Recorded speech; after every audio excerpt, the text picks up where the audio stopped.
Welcome back to Whitt Acres. Today I'm going to take you through step-by-step creating a Christmas wreath. Alright, you can get down.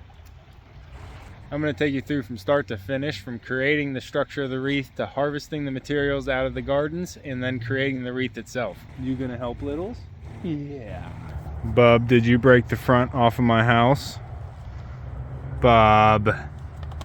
I gathered up some of the wire that I got from my brother's house when he was throwing it away. I just gathered it because I knew I could repurpose it at some point, and now's the time. So I have this nice thick UF cable, and you can see I already started to wrap it into a circle. So I'm going to make another one so we have two of them, and I'll show you how I did that. And then we'll head out into the landscape and see what kind of materials we can find to make some wreaths. It's too cold to go swimming. The first thing I had to do is find a structure for the wreath, which usually there's like a 2-wire metal ring that you can get and buy to actually wire wreaths to, but I don't have one. So I have this wire, which is actually 3-wire UF cable, so it's nice and sturdy, and it's in a jacket, so it should hold up pretty nice. I also have this wire, which is a 14 gauge wire. I wish it was black, but bright red would be okay for a Christmas wreath. I'm going to use this to attach the 2 wires together and then wrap it around as a guiding wire for all the materials going onto the wreath as one long cable. To pick the size I wanted for the wreath, I just picked a big round object I had nearby. So I have this large crock here, and I can wrap the wire around and get a nice even size so that the 2 wreaths match. Just wrap it around, make sure everything's touching, nice circle, and then I overlapped it a couple inches, so right about there. Go ahead and cut that off. So I have this awl, and what I'm planning on doing to attach these is send a hole through it and then pretty much sew it together.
What? What are you yelling about? What is it, Lils? Puppy. Alright, I hear you. I hear you. Good boy. Alright, now we have our 2 frames done. So we have 2 equal sized frames. And I did end up cutting this wire, but I left a really long lead. So that should be enough to get me all the way around. If it's not, I have more. Now we're going to head out into the landscape. We're going to try and find some evergreens that'll work, some berry persistent bushes, and anything else that might look good floating around inside a wreath. Come on, puppies. So far the waterfall hasn't frozen up. We did get some ice across the pond a few times, but it hasn't frozen over all the way, and the waterfall's still been pumping. Patio mini pond is actually still running too. We did get some ice to cap over the waterfall, but it kept running underneath the ice, which is a nice sign and gives me good hope for the waterfall out here that it'll keep running all winter long. So I'm actually going to head out to the end of the field first because that's where the pine tree is. I don't have any other pine trees, only one. So I'm going to go get the pine first and get it in the basket. That way I don't have to carry everything else out to the end of the field. And it looks like the pups are going to be busy for a while.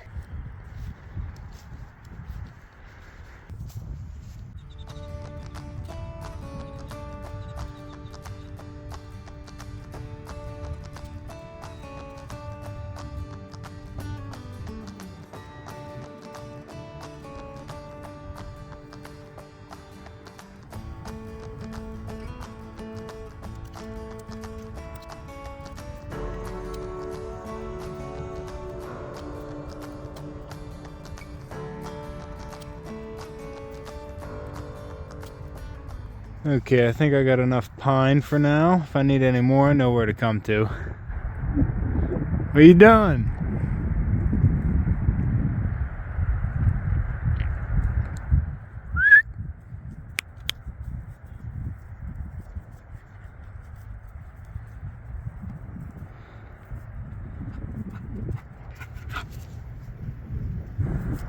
Take your time, Lils.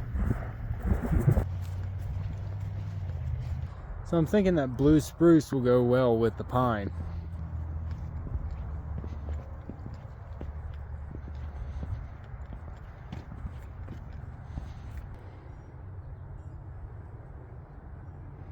So we have this blue spruce. It's not a Colorado blue spruce. It actually came from Maine. My dad dug it up and brought it home.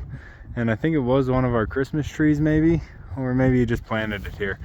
But either way, it is about 30 years old or so. And I'm gonna take from this branch down here just so I don't really do much to it. I might take a little bit off of this arm here that's getting close to the building as well. But I don't wanna dig in too much. So I'm just gonna snip off of these ones.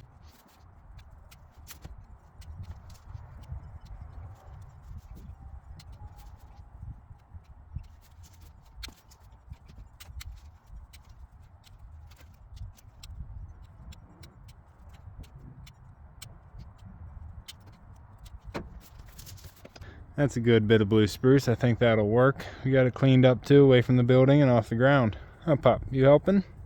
Good boy. Yeah, you're here too, Lils. Good job.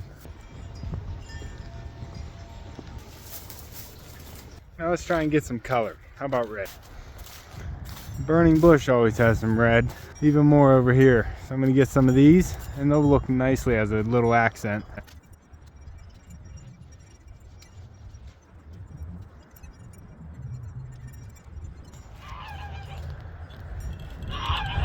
I hear you, Mumbles. So I think that's enough red for the burning bush. It's actually not a ton of red, so I'm gonna get some from somewhere else, but I don't think this is gonna satisfy the amount of red that I want. So I'm gonna have to go somewhere else. What are you doing, Bob?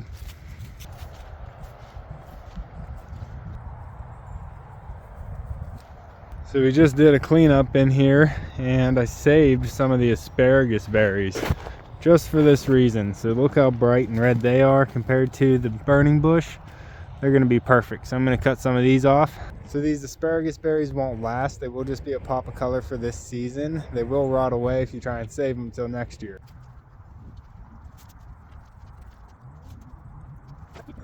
So these berries looked a lot better last time I was down here. So I don't know yet if I'm gonna use those berries, but I'm gonna take them up anyway. There is something else I have that might add a little bit of red color to the wreath.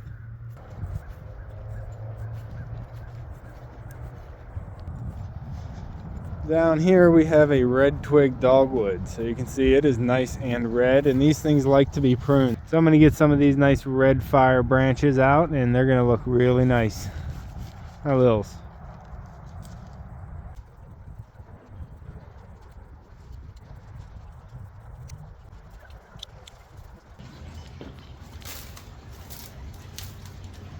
Get out of the garden, Bub.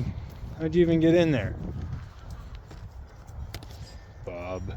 Broke my house too. I gotta fix that now, Bubba. Come on, Bub. You're supposed to be helping. Like Lils. That might be enough, but I'm gonna grab a few more things just so I have more options. We have this stone pine that has a little bit different evergreen foliage. We have this beautiful hemlock with a bunch of cones on it that I'm gonna be pulling from. I have all these dried up hydrangea blooms, which will look nice on something.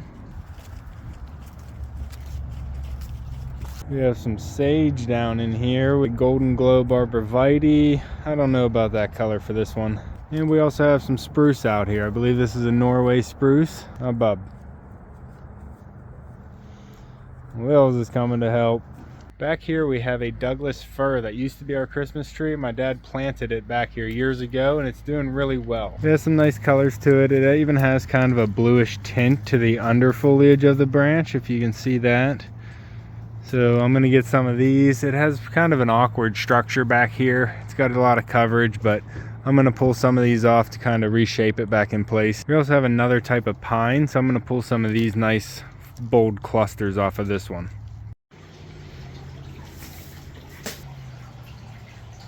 Okay, now that we got all our material laid out here, I can start making bundles and wrapping them around the wreath. Now, I never made a wreath before, but it shouldn't be that hard when you got a bunch of materials like this. Okay, so the little girl here said she's made some wreaths before, so I'm going to lean on her for her expertise, and we're just going to try and be creative. Huh, Lils? Alright, so I think I'm going to do a pine base. So what I'm going to do is make a bunch of bundles with pine. So just start cutting some at about that length and get some nice thicker bundles here. Kind of like that for a pine bundle, and then add to it. Get a little bit of spruce in there. Alright, how do we feel about that? I like it. We're just going to tuck everything nice and tight right up to the top here. I'm going to put it right there and wrap real tight around it.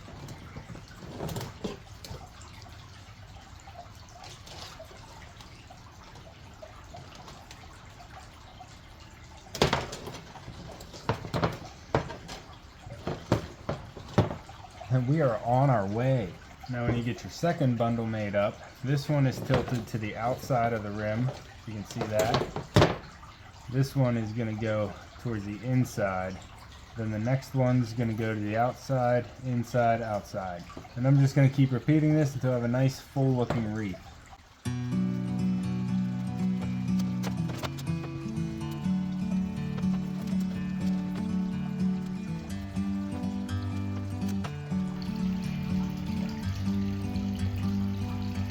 Like a bird on a tree,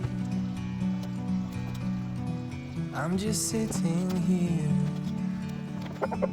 I got time, it's clear to see.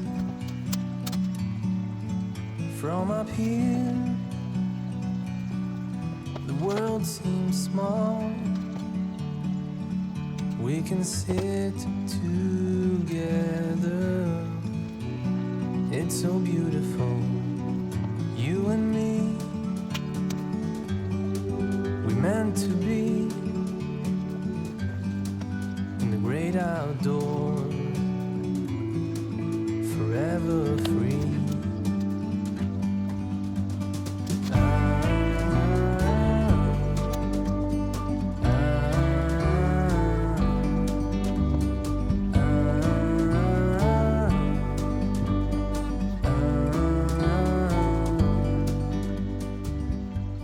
Alright, well this wreath is actually taking a lot longer than I thought it was going to take to make these, and I used up all my pine just to make this first wreath. So I'm not going to be making matching wreaths, they're going to be different wreaths, and I think I have enough green material from the other things that I harvested from to make another wreath. So they're just going to be their own type of wreath, and this one I think turned out pretty nice. It's simple, but I think it still looks really nice.